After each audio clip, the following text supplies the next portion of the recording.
আবারও একবার শুভ নববর্ষ। যারা কিনা ভিডিওটার ফার্স্ট পার্টটা দেখোনি তাদের জন্য এটা।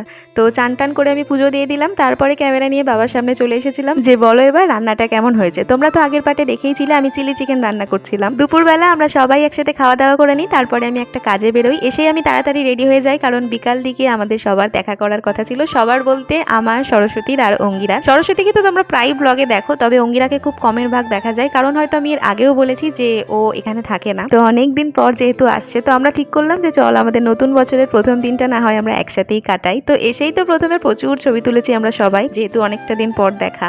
তারপরে আর কি আনলিমিটেড হাসি মজা গল্প এই করতে করতে হয়ে যায় সন্ধে। আমরা একদম গঙ্গার ধারটাই বসেছিলাম, একদম জলের কাছে। বেশ ঠান্ডা হাওয়া দিচ্ছিল সেদিন, সারা দিনের ক্লান্তিটা যেন দূর হয়ে গেল। গঙ্গার ধার তো আমি এমনি ভালোবাসি, আর সাথে যদি ভালোবাসার মানুষেরা থাকে তাহলে তো কথাই হবে না। তারপরে আমরা চলে এসেছিলাম একটু খাওয়া দাওয়া করতে। যাই হোক, আজকের মতন তো এতটাই। এরপরে আমার আর কোনো ভিডিও ক্লিপ নেওয়া হয়নি। দেখা হচ্ছে নেক্সট ব্লগে।